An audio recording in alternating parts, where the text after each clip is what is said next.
You're listening to Loughy Savoca Fantasy Football Podcast, Episode 7. Breaking down the wide receiver tiers, wide receiver strategy, all that great stuff. I'm Dave Loughran at Loughy_D on the Twitters. It's LOUGHY_D for those of you who have trouble spelling. Actually, it's impossible to know without hearing it. Joined by Matt Savoca at Draftaholic. What's good, brother? Hey, man, I'm good. Football is officially back. The Hall of Fame game happened yesterday. The way you took a sip, if you're watching on YouTube, it looked like you had something stronger than coffee in that coffee mug. No, it's 11:30, man. Not yet. Not yet. Give me till at least 5. Yeah, I'm actually really stoked to go through the wide receiver position because I was getting ready for this show. Holy cow, is this position deep in fantasy football this year? And insanely deep. It's just there are so many players that you can just hang your hat on that aren't even top 3 round picks. And, you know, the elite options are insane. This is a really fun position, a really fun year all around. Super pumped to break it down. Oh, there's one player, too, that is a triple-digit ADP right now that no one's talking about at all. And we'll get to him. We'll get to him later in the show. But it just speaks to your point that it's so deep at the position that players are going to get lost. They're going to get lost in the mix, and there's some upside out there for sure. But hit the thumbs up if you're watching on YouTube. If you're listening to the podcast, it helps us immensely. If you, subscribe to the podcast and leave us a review, preferably a rave review, 5 stars. Let us know what you think. One way or another, reviews are helpful. We appreciate you for that. Hall of Fame game, Raiders, Jacksonville Jaguars. You're limited to what side bets you can make in preseason games, but this is the largest preseason bet I've made ever. Again, you can only do so much, but absolutely a smash spot for the Raiders, and we got there. Here, I broke it all down in the preseason Hall of Fame game. That was great. On the Odd Shopper channel, yes. Thanks, brother. Put some time into that. Definitely did. On the Odd Shopper channel, check it out. We're going to be doing full slate breakdowns, full week breakdowns for every preseason game. And despite what people might think, Matt, there is an edge. That's why the books limit how much you're allowed to bet. You can find edges in preseason football. Yeah, not to mention the fact that we got analysts like Matt Gajeski who are so sharp, have DFS projections for you guys. There's a certain level of granularity that the NFL preseason really requires, and it's only gotten tougher since they moved from 4 preseason games to 3. I am pretty confident that the analytical coverage from our team on the preseason might be the very best in the industry, especially when it comes to both DFS and betting.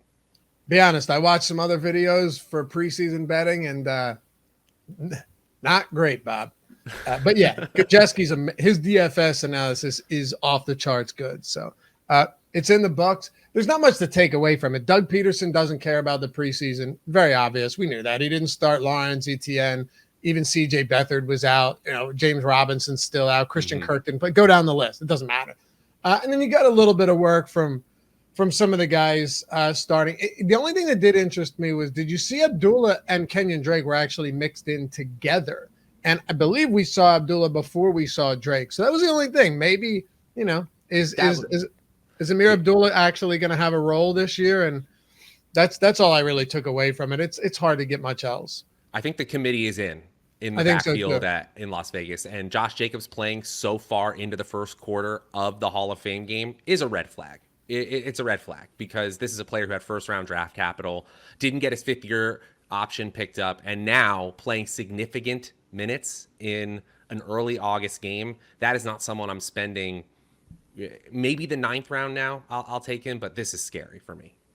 I will say that the narrative that Josh McDaniels playing in his old stadium, for high school stadium, where his dad coached and won more games than any other coach, and now his dad's back watching him coach a game there, an NFL game. I do think McDaniels wanted to win that game. I do. That's fair. That's fair. But at the same time, if he wanted to win that game, to your point, Devontae Adams might have seen a drive or two. Derek Carr might have seen, but it was just Josh Jacobs. That's the worrisome part. So, but we're talking wide receivers today.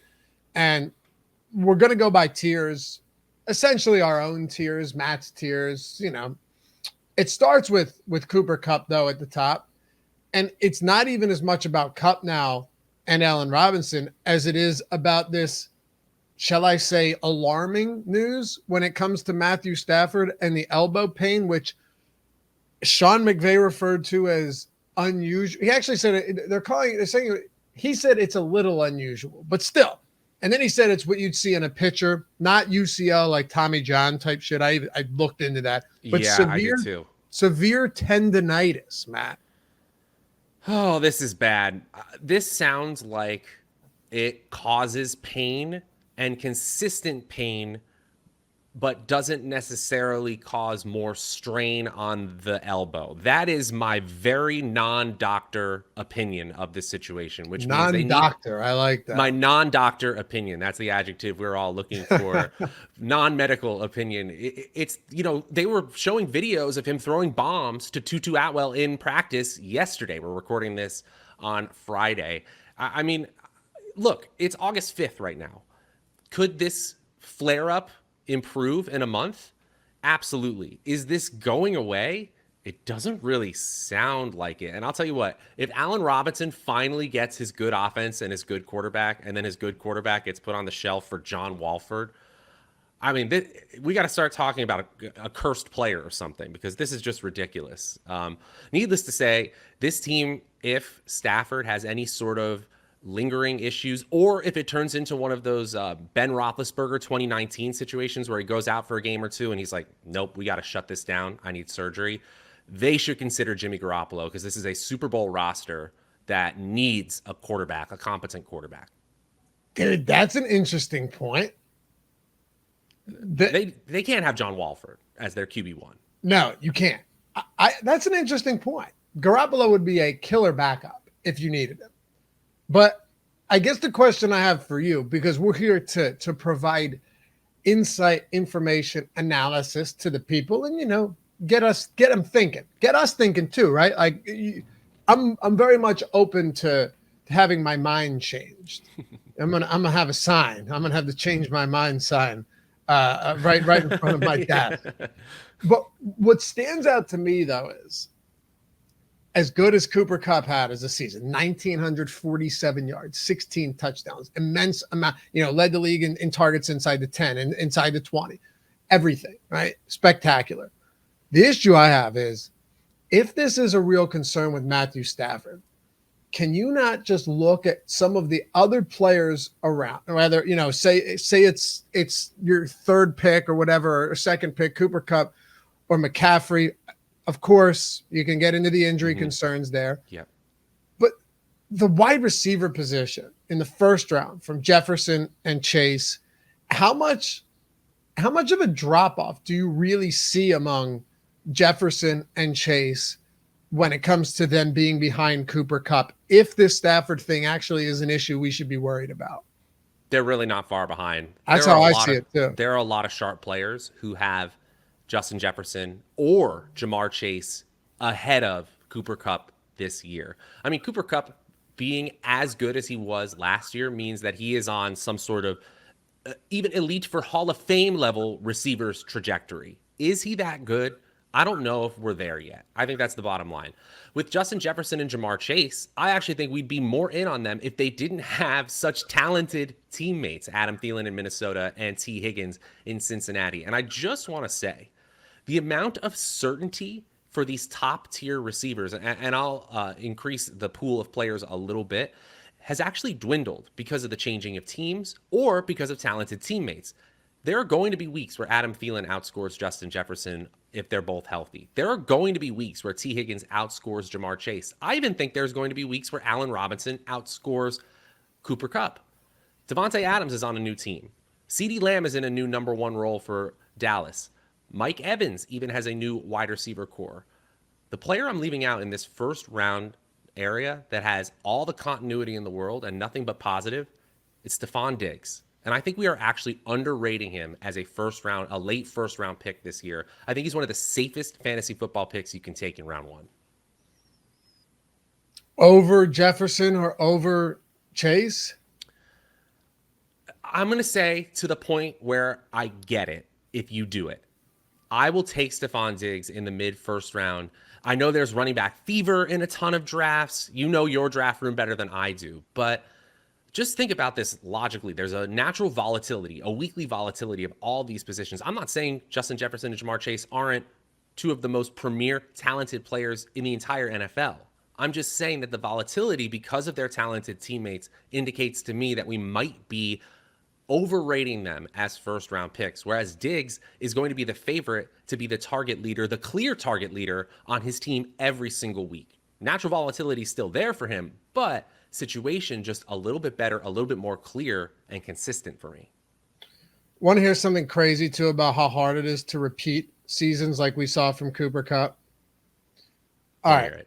How many wide receivers do you think have had, what's the most amount of, I'm not using 19 or 18, what's the most amount of 1,700-yard receiving seasons by a single receiver in NFL history? 1,700 receiving? Mm-hmm. So it's a Remember, huge number. Cooper Kupp was 53 short of 2,000 last year. Okay. 5. Jerry Rice. Okay. 1. No receiver has ever done it. No receiver has ever had more than one 1,700-yard season. I'll do you one better. Only 5 have ever had multiple 1,600-yard seasons. So obviously it's the receptions. It was the touchdowns, but touchdowns can be volatile too, right? Like 16 touchdown season. There is really nothing to suggest that Chase or Jefferson or Diggs or any of these guys can't have, and I'm not saying the season that Kupp had last year, but can't have a better season than Cooper Kupp this year. I would almost say that it's likely that one of the other receivers in the first round has a better season, or even second round has a better season than Cooper Kupp, just based on what we've seen. I'm not saying it's impossible, but it hasn't been repeatable yet, a season like this, or even close to this, really, back to back. And this is hard, right? Because what we use to create statistical projections are history. We use the data from previous seasons, specifically the most recent season. That's going to be weighted the highest. So when you create projections in that way, it's very hard to get away from Cooper Kupp being statistically projected to be the highest player. Sure. But in terms of, again, volatility, injury history, just the changes in team strengths and weaknesses from year to year, this is why we say it's quote unquote likely that we're underestimating the amount of turnover at the top of the wide receiver tiers.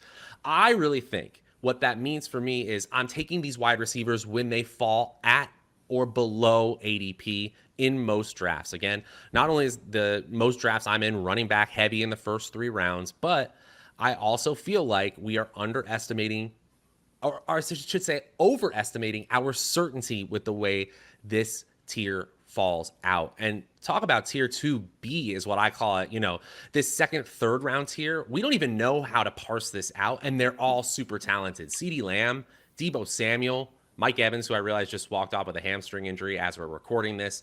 Wait, is it officially a hammy, or is this, did they? Yeah, I think it was a hamstring. That's what okay. Yeah, Bowles said that he tweaked his hamstring. Yes. Okay. All right.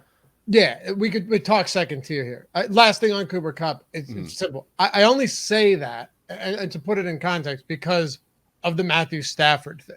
So, like, if that is something that worries you, what I mean is there is more than a decent chance that one of these other elite receivers has, the wide receiver 1 season, not exactly, not mirroring what Kupp had last year, but close to where you go, okay, yeah, like other receivers are good enough to do this on good enough offenses if you're worried about Stafford. I love Jefferson and Chase and all of those. Like, you end up with, can we just be fair? You land any of them, you're perfectly happy. Mm-hmm. You're perfectly happy. You're perfectly happy, and you're just behind the 8 ball at running back. You're going to be. A lot of these are late first round picks for me, so I really, unless you know your league better, I really don't suggest in most home leagues not coming away from that 1-2 term without one running back. I agree. Read the room, obviously. But second round's got some beautiful running backs. Yeah. I think so. This whole middle tier, this second and third round, it's usually like a dead zone for me from skill player position. Not this year, man. No, Not at all. no. And with the Javonte Williams news, I was pretty confident. I was hoping we wouldn't know until later. The 70-30. I was hoping that people just assumed the Melvin. We don't have time to get into it. It just always makes me laugh how it's like, as a rookie, now Javonte Williams is the guy, right? Even though there's a relatively decorated veteran in Melvin Gordon. And then when that doesn't happen, even though it's not a surprise, the next year they're like, no, it's a 50-50 split. When really you're just getting it backwards all the time, man. So this is what breakout players look like. That's all I'll say. Javonte Williams is what breakout players look like. Can we always time it? No. Is Deebo Samuel? Is he a unicorn at the wide receiver position in the sense that he can do everything? He's going to get carries. He had 14 carries inside the red zone last year. Actually, more carries than targets inside the red zone. Frequently used. You have him in this tier 2, and I totally agree. CeeDee Lamb, Mike Evans, Deebo Samuel, Tyreek Hill, T. Higgins, AJ Brown. Or you have it as tier B, tier 2B. Is Deebo Samuel not the type of guy that even if Trey Lance isn't great, they're just going to find ways to get Deebo Samuel the ball? Because when you put the ball in his hands, good things happen. Like, led the league in yards per reception, led the league in yards after the catch. I'm not really sure. He averaged over 6 yards per carry. What does he not do well? Oh, he's a fantastic player. On a per touch basis, there was nobody like him in the league. No way. And the fact that his agency got him rushing based incentives means that is not going away. And rushing touchdowns. So they know in his camp that it adds a little extra wear on his tires to be used that way. But yeah, from a touches standpoint, the guaranteed touches are great. But I'll tell you what, Loughy, this is where I love to use expected fantasy points, which is an opportunity metric I always talk about, which is rushes, air yards, targets, where you got those rushes, air yards, and targets, because obviously closer to the goal line, they're more valuable. And then it's all rolled up into a scale that we can understand, expected fantasy points.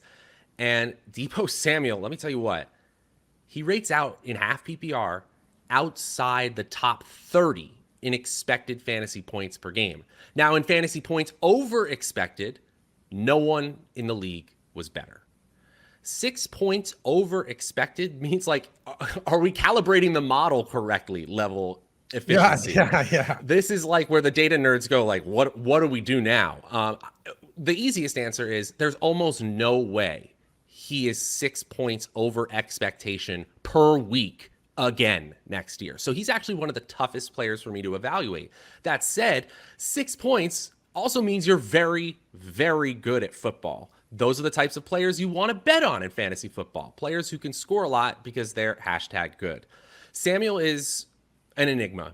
Don't bet against him. I wouldn't say I'm going all in on him, but the opportunities for him to succeed are so high, even in this new San Francisco offense. He is one of the safest picks in rounds 2 and 3. I'm surprised he's a second. First of all, and you just laid it out. He was a wide receiver 2 last year. He produces in every facet of the offense. For me, this is how I see it. If in the early rounds, if you can get high floor, high ceiling players, I think it's always a good idea to do that. Not just high ceiling, low floor, lots of question marks. You could say there's question marks with Trey Lance, but I think that the floor for Deebo Samuel is still very good. Like I'm saying he's still very good, even at a low his floor, because Trey Lance could struggle. All right, so you're going to get Deebo the ball more in the backfield. You're going to get him more on screens, right? You're going to get him more in space. And let's not forget, he was the best player in the league last year after the catch. So any way you get him the ball, you're just good things are going to happen. What if Trey Lance is good?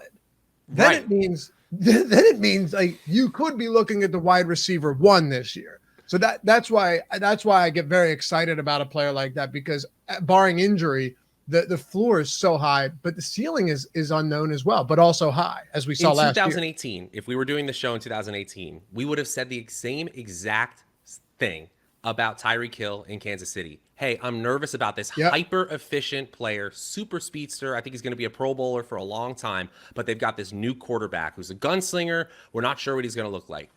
Obviously, Mahomes goes on to have one of the best first years as a starter ever. That is the very top end of the range of outcomes. But look what it did for his receiving options. That is in the range of outcomes for Trey Lance and Deebo Samuel this year. Hey guys, if you haven't checked out Underdog Fantasy, what are you waiting for? It is truly the best place to play fantasy football, and Best Ball is a new spin on our favorite game. Just draft your team and that's it. No waiver wires, no roster moves, that's it. It just picks the best lineup every single week, and they've got so many ways to win over there right now. They've got the Puppy 3 tournament, which just launched, a $5 entry fee and huge prizes up top. It's actually the 4th iteration of this popular $5 tournament, and the Best Ball Mania 3 tournament rages on all summer long. $25 entry fee gets you 3 different opportunities to win $1 million. And we got so many bonuses for you guys. If you are new to Underdog, sign up with promo code Stokastic, Stokastic. That'll get you up to a $100 first match deposit bonus. But what if you're already signed up over there and you want our rankings? We got you covered there too. Stokastic.com/best-ball. Use promo code PUPPY3 for $1 access to all of our best ball rankings, and we'll also kick in our fantasy football draft kit as well, a $70 value, absolutely free. Promo code Stokastic over at Underdog, and over on Stokastic.com, it's Puppy3. CeeDee Lamb, Mike Evans. Mike Evans, I don't even know if we can talk about him right now because we don't know the severity of this injury. True. Assuming he'd be back. But CeeDee Lamb, Mike Evans, T. Higgins, Tyreek Hill, AJ Brown. I love Samuel a lot here. Of course, he's not the only one in this range I like. Who do you love next? If you're in this range and you're targeting one or two of these guys, where do you land? CeeDee Lamb is worthy of the early second round attention, because if he fails, it's because the Cowboys completely failed. There's just no way he's coming out of this season, barring injury, without leading the team in targets. That is a level of certainty we love. In a fairly good offense, they were top 10 in Football Outsiders DVOA. I still think that T. Higgins is underrated, and he may have games where Jamar Chase takes a backseat to Higgins. I think Chase is amazing, but I think both players are worthy of this draft capital. And I love the shower narrative, the best friend narrative for Jalen Hurts and AJ Brown. I think they were brought together to pass the ball more. I know it's not in the stats. I know they are a rush first team. I know their offensive line is amazing. This is my one player who I'm going against the stats, and I'm just betting on them being a much more pass heavy team. This is the one spot that you and I have some disagreement. That's okay. I think it helps Jalen Hurts a ton because he can't get any worse than he was last year. Passing. Mm-hmm. All right. Jalen Hurts was number 1 in the league in fantasy points per drop back in the games that he played. Of course, it's skewed because they're dropping back a lot less on that team. Right. But did you hear in camp they're saying that AJ Brown looks like a running back after the catch? Like the guy, he's an after the catch master himself. So look, if they get him the ball enough and are creative in getting him the ball, AJ Brown's going to crush. My only concerns are I still don't know how much they throw. Yeah. I think it'll be more balanced than it was last year in terms of balancing it out with more passing offense. But can Jalen Hurts hit anything on the deep ball? Like if he can't hit the deep ball, I don't know. Does it take away that ceiling? But this is another range where if you land with any of these guys, you're probably pretty happy. For me, Deebo Samuel, and then CeeDee Lamb, it scares me a little bit going 13th overall because a lot of this is just like speculation that he becomes that guy, and I think he can.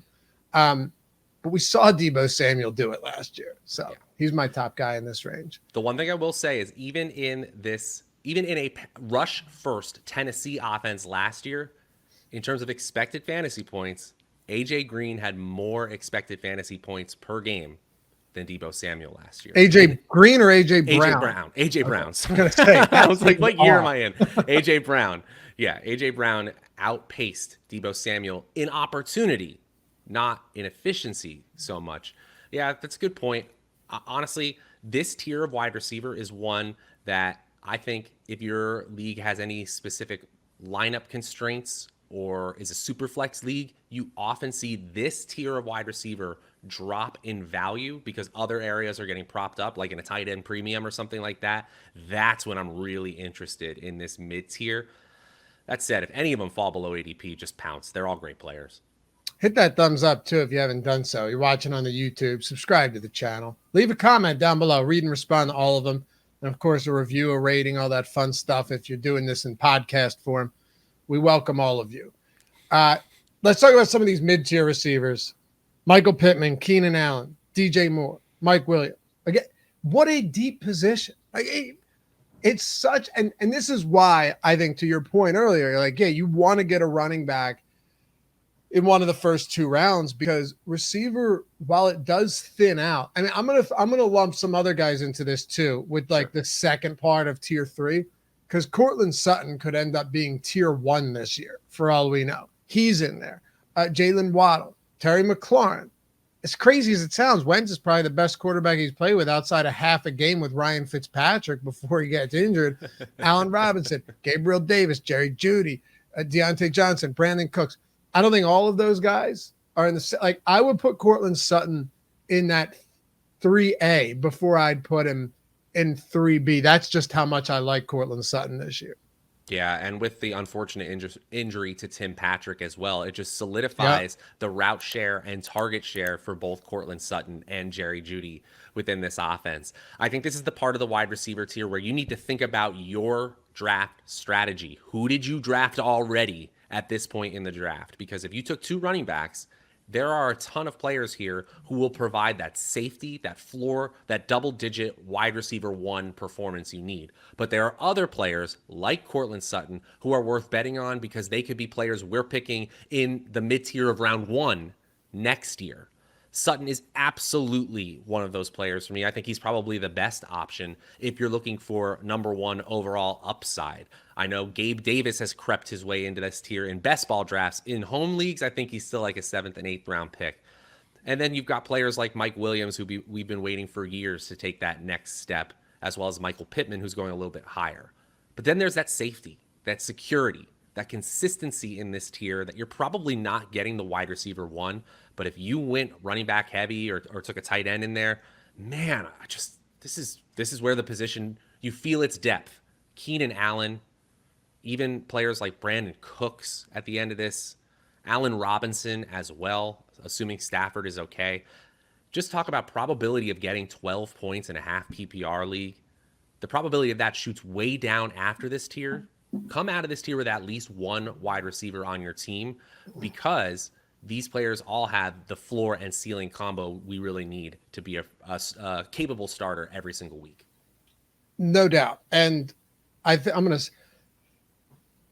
Oh, man, bless you. Dude, that snuck up quick. I didn't even have time to tell you or to mute myself. All right, we're back. We're back. You went to like another dimension there for like just a millisecond. I tried to warn everybody, and I couldn't get there. It was like Dumb and Dumber at at the house where it just sneaks up on him. I'm shaving. All right, so the one spot that in the early rounds, if I'm willing to be like, all right, speculation,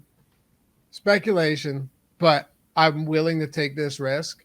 Like, I don't think the Courtland Sutton thing is that much speculation. The guy already had a 1,200 yard or 11 or 1,200 yard season with 6 receiving touchdowns in his second year, and he's never played with a good quarterback. Mind you, that year, do you know the Denver Broncos were 28th in total offense and dead last in passing touchdowns? So, 28th in passing yards as well. They were terrible.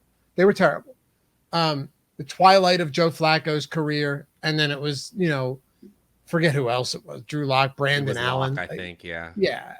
What a mess. I think Brandon Allen started a couple games too. Courtland Sutton is objectively good, all right?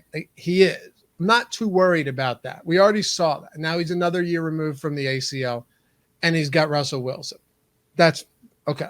Michael Pittman, though, is the guy that I think could become that next, like, true alpha receiver. And while you might be like, oh, yeah, but it's Matt Ryan, he's old. Matt Ryan had very little weapons last year, lost Calvin Ridley early on. Kyle Pitts was a rookie. Russell Gage is your number one. Horrible offensive line, sacked at one of the highest clips in the league. One of the worst overall run games that couldn't hold up this offense whatsoever. You can't function properly under that. And he was still fine. Now you have a great offensive line. You have a dominant run game. And Michael Pittman is a big dude who can be used all over the field, whether it's on deep balls, whether it's in the end zone, anywhere you want. And I just look at someone in Michael Pittman and I go, all right, number one, where is the competition for targets? Very little. Could they be a run-heavy offense? Sure, but you can sacrifice a little bit of volume for efficiency here and just a pretty concentrated target share. Who else do you have? Like Paris Campbell, we haven't seen him. Former second-round pick, but the guy hasn't stayed healthy. You have Alec Pierce, but Alec Pierce is a second-round rookie. Like Ashton Doolin. Who else is there? He's the clear number one on this team. I think you could get a massive season from Pittman, and this is one guy in the third round I'm actually willing to take that risk. 100%. Same situation as CeeDee Lamb, where if Michael Pittman doesn't have a monster season, the Colts didn't succeed this season. Yeah, pretty much. Right? They have no one. And the expectations for years for Paris Campbell have been high. This team has wanted to feature Paris Campbell for 3 straight seasons. They simply have not been able to. They can't get him on the field enough. And that sucks. Some people's bodies just, whether it's bad luck or just the nature of the game, they can't stay on the field. That's why they drafted Alec Pierce as well, because if they have both Campbell and Pierce, that's great. That's more speed over the middle for Matt Ryan. But they can't assume that. They simply can't. And so we've seen lots of, I think, positive press where they're sticking the number one corners on the team against Alec Pierce, getting him ready for the toughest defenses he could see. So when he gets that third corner, maybe he'll be able to roast them more often and earlier. I think this offense could be really sneaky good if Pittman becomes a breakout star. I think Matt Ryan and Pittman are a very, very interesting redraft stack. And I don't like the fact that he's creeping up in ADP. He's becoming like an industry darling because his advanced analytics look good. But there's a reason he's creeping up those draft boards. There's just a lot of green flags here. There's a lot of players that I always try and get to before that we all do. This is the purpose, right? Of like finding those players that are further down the draft board than you think they should be. You're going to get them wrong. You're going to get them right. When you get ones right, like really right, helps you massively. Last year, Brandon Cooks, 8th round, just way too high of an ADP for a guy that has had one season in his past, like 6 or 7, that he didn't cross 1,000 yards. Mm-hmm. Very, very reliable, consistent receiver. But 8th round Brandon Cooks to me was a massive value. Early 5th round Brandon Cooks to me, I don't like that at all. With how deep this position is, I would much rather find last year's Brandon Cooks in this year's 8th or 9th round. Are there any guys in this tier or even in the further tier, if you want to move down, that just kind of rub you the wrong way and that they're going a little earlier than you'd feel comfortable with? Oh, man, I hate to say it, Terry McLaurin. Like, is it a QB upgrade from Taylor Heineke to Carson Wentz? Sure. But I'd rather take a shot on a player like DJ Moore, who has a legitimate quarterback upgrade in going to Baker Mayfield. And then I'd rather take floor options around him, like Deontay Johnson. I'd even rather take a shot than Terry McLaurin. The other players I'll mention, I'm sorry, DK Metcalf and Tyler Lockett. I think you're going to see a lot of empty calories, a lot of empty air yards. And it's funny, I ran my own simulations for best ball rankings, and DK Metcalf keeps popping up. And so I'm trying to reconsider because the algorithm is telling me to, but I just can't see the combination of Drew Lock or Geno Smith propping up even one consistent wide receiver for a full season. Despite that, liking the talent, man, I'd rather take shots at even Juju at ADP, who I've been kind of out on. I like other Chiefs. I'd rather take that than Metcalf just because of the offense. I don't blame you at all. Those guys are just, you need a lot to go right. You need so much to go right, and I'm not really sure that it can. So, but yeah, you're right. A lot of empty calories. Yeah, air yards are great if you have a good quarterback. Air yards are nothing but missed opportunities and nothing else if you don't have a good quarterback. Like Cortland Sutton was 23rd in air yards last year. He was top 15 in deep targets. What does he have to show for it with Drew Lock and Teddy Bridgewater throwing on the ball? Nothing. They were bottom of the barrel on deep balls. You know, you could look at a lot of these guys and go, man, they should have been a lot better. Ton of air yards. Well, yeah, air yards are that doesn't mean they convert to yards. So, all right. Anyway, anybody else? Should we? You want to talk late round guys here, or should we hit on a few more? Let me give one shout out to some players I'm okay being wrong on in this mid tier. Go for it. I really like Elijah Moore, the talent to the point where I'll bet on him as like a fourth wide receiver if I go wide receiver heavy. I'm still on the Adam Thielen train. I believe that this player is just good at catching footballs in the end zone, and I really like touchdowns for my wide receivers in fantasy football. So I'm going to go for it. And Kadarius Toney has clearly established himself as a number one option in the Giants camp, and I'm buying that as signal, not noise. Kenny Golladay is a fine player, got signed for a lot of money, but I think Toney's the best receiving option they've got. All right. And keep in mind, if you're doing drafts on Underdog and then you go to your home league, don't feel the need to use this to draft these guys, all of them in the same places that you've been drafting them on Underdog in your home league. Because on Underdog, it's best ball. The format is fantastic. Like, you should be playing over there. But it's different because receivers are going to go a lot earlier, specifically on better teams where you're trying to stack the quarterback. You want to stack full teams because you can't change your roster throughout the season. One of those guys, like, for example, for me, you mentioned Gabriel Davis, perfect example. Also, Alan Lazard, 75 ADP on Underdog, but then everywhere else, just like aggregate ADP around 101. So Alan Lazard, if you're getting Alan Lazard at the 101, I'm totally okay with that. But I told you that there was one guy that really interests me, right? I'm not saying he's the Brandon Cooks of last year, but when I look at what could make a good wide receiver, right? You need at least, you don't even necessarily need a competent quarterback. You don't even need necessarily a pass-heavy offense. But you look at a team and go, wait, there's just nobody else in this offense. Brandon Cooks, perfect example last year. Nico Collins, like what? Who, right? Nobody. One guy that stands out to me, a lot of risk, but I think there could be a lot of upside. Robert Woods. Now, let me explain. Let me tell you why, because you may completely disagree with this. But with Robert Woods, who else is on this team? First round, get it. Treylon Burks, understood. But AJ, and who knows if he's going to produce at the same rate that we've seen Justin Jefferson and all. Like, come on. You have to assume that he doesn't. Robert Woods is looking to be back for week 1. He was still the wide receiver 17 last year behind Cooper Kupp, but let's be honest, it was a disappointing season. Tannehill's fine. What if Robert Woods ends up being the clear number 1 in Treylon Burks' first season in the NFL? Like, the clear number 1 on a team with no other NFL, let's say established NFL wide receivers behind him. You hit the nail on the head. So we talked about this on a previous show, but we look for 2 types of fantasy relevant teams in fantasy football in general. One that just have a ton of expected fantasy points and regular fantasy points to go around. They're always propped up in terms of ADP. That's the Tampa Bay Buccaneers, the LA Rams, the LA Chargers. All these players have early ADPs, but there are also offenses that don't necessarily have a huge pie, but the pie is only taken up by a couple of players. In team expected fantasy points for the top 2 options, that includes running backs. The top 3 teams last year were the Tennessee Titans, the Minnesota Vikings, and the Pittsburgh Steelers. Wow. Obviously, they all have bell cow running backs that were their number 1 expected fantasy point option. But it also means that their number 1 receiving option was a huge part of the game plan to the point where they are absolutely fantasy relevant.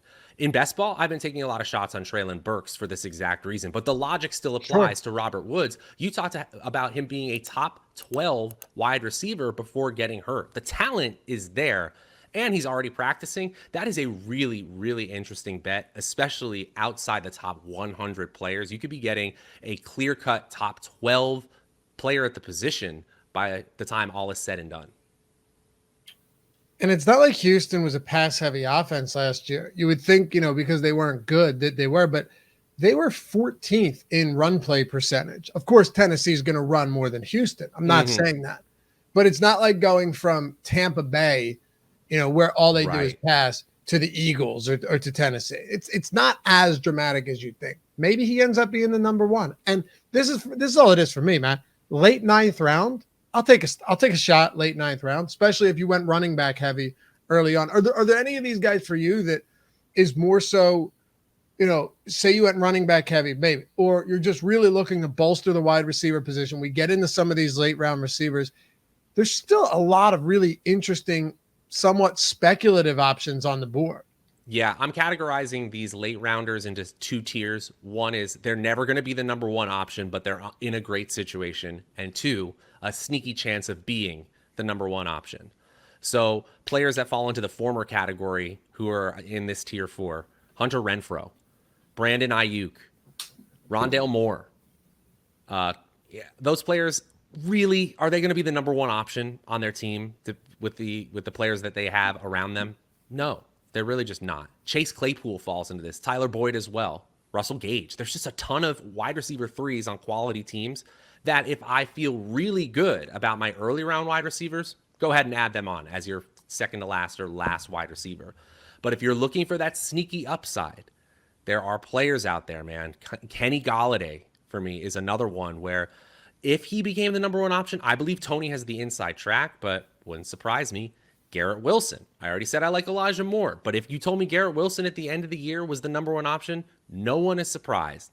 And I'll say one that I think you agree with me, where he kind of is an enigma because he's been a number 1 option for many years. I know where you're going with this. But he won't be this year.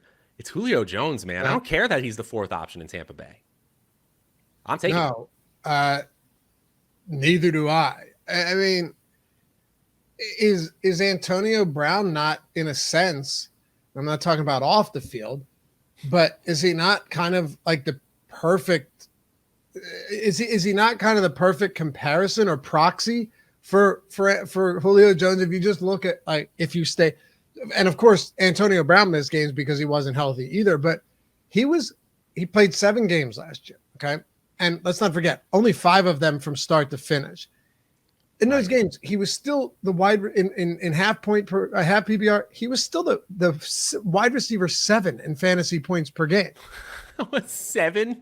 7. Holy wow! And Antonio Brown had in the games he played, had a significantly higher target share than Mike Evans and Chris Godwin. Again, would that have been the case over the course of a full 17 game season? I'm not saying that. What I'm saying is that this offense supported. I'll just to give you a crazy example of this. All right. This offense supported league winning seasons, or, guys that are in your starting lineup every week as number 1s at their position at wide receiver. Chris Godwin, Mike Evans, both of them very, very strong. Evans finished as the wide receiver 8, and Godwin finished as the wide receiver 17, but he missed 3 games, really almost 4. Leonard Fournette, but before the injury week 15, Leonard Fournette was dominating, right? Still, yep, he was the best running backs in the league. Expected fantasy points through the roof too. Yep. Him. Rob Gronkowski. You're starting Rob Gronkowski every single week. I think he was the tight end 2 over the final, or in the games that he played last year. And then Mike Evans. Like, there were just Tom Brady supported so many different, so many elite seasons or points per game players across the board. Why would you not take a shot at Julio in the late rounds? And this was done as a data study. It was early, like half a decade ago. I believe it was in the Fantasy Football for Smart People series. Jonathan Bales did this study. Are number 2 wide receivers on elite teams more valuable than number 1 wide receivers? And he looked at number 1 wide receivers drafted outside the top 10 in positional ADP. And the bottom line is, at least at that point, obviously we've had some more football played since this study was done. Wide receiver 2s are seeing less targets, but are more efficient and outperform those low-end wide receiver ones. Are there always exceptions to the rule? Of course, guys. But this team can support so many pass catchers. Don't overthink this. I said it is just objectively false to fade players because they are tertiary options on elite offenses. Yeah, agreed. When you're throwing almost 700 times or over, what did he throw? Over 700 times last year? Yeah, number one in attempts. By almost 50 ahead of Herbert. But yeah, it's simple here. Neither you or I can predict whether Julio Jones is going to stay healthy, and neither of us are going to try to. But, you know, I can say that when it comes to Jones, if he's on the field, even if they try and limit his snaps, because they did that for Antonio Brown, and he was still targeted through the roof. Even if you're, looking at decent targets, forget about target share on this team when you're throwing 100 times per game. You're getting decent enough targets. You're in the red zone. I'll take some shots on Julio. What's his ADP right now? Is it settled in? I wanted to see what it's settled in at. I think it's like in the 130s still. Maybe a little higher than that, but it's free money, guys. Just take Julio Jones. If you're on like ESPN right now, it's 159. If you're looking at Yahoo, it's 132. Underdog's 125. So it's basically a free pick, in my opinion. Take him at the 9-10 turn. Are you serious? Easy. Even later than that, if you want. It's crazy. Even later than that. All right, let's close it with this. And be sure to check out everything else on the channel. Just pumping out some great fantasy football content for you guys. And our Odd Shopper channel. If you're into that betting stuff, you should be. Betting football is the greatest thing on earth. Odd Shopper right here on YouTube. Who are your favorite guys not named Julio Jones outside of the top 50? All right, I got like a bulleted list here. I'll go quick here. I still believe in Christian Watson, the second round pick out of Green Bay, and he has missed early training camp. That's a huge deal for a rookie, but they drafted him because they needed him. They need a wide receiver one, and I'm not fully convinced Allen Lazard is the guy. Still like Jacoby Myers in New England, Jarvis Landry in New Orleans, Robbie Anderson as a second option that can now be supported by Baker Mayfield in Carolina, going outside the top 65 receivers. This is a 1,000-yard receiver from a couple years ago. And let me give you a sneaky option, especially for teams that have an IR slot available to them. Jameson Williams. This Detroit offense continues to revamp, get better and better, slowly but surely. And if he misses the first few weeks and you have an IR slot, no skin off your back. Remember, guys, if you haven't been playing fantasy football that long, people wrote off a first-round wide receiver because he was injured and we didn't know when he was coming back. And then he ended up breaking out all over the place from week 5 to the end of the year. I'm talking about Odell Beckham Jr., who got hurt in preseason. Could have done the same thing there, just stashing him on IR and then won your league from the second half on. So many interesting young players that are completely unproven on teams that are also not proven offensively. We could do an entire show on that. Jameson Williams is probably that guy to me. That I don't know, like Garrett Wilson. How many other receivers are there coming on to bad Dotson? Like Jahan Dotson. This is such a good, fun year to bet on those guys. Yeah, it is. And I have no idea how they're going to do, because unlike going to the Cincinnati Bengals where you just already have a good quarterback, there's so many question marks. But that'll be fun. We'll break down some of these rookies in coming episodes, because there's too many of them to get to now. Even Burks, like we talked about him briefly, we touched on that, but there's a lot. So Matt, they can follow you at Draftaholic. You got anything else going on right now? Yeah, I got a ton of stuff, guys. Over at the Fantasy Football channel right here, we are doing all the videos you would need to get you ready for draft season. Over at the Stokastic Best Ball channel, we're doing live drafts with guests from around the industry. We're doing an underdog on drafters all over the place. And of course, we are on the main DFS channel, you and I. Next week, a first look at the salaries for week 1. It's on, baby. It's here. Talk to you next time. Peace. Forgot about that. I can't wait for that. It's going to be fun, man.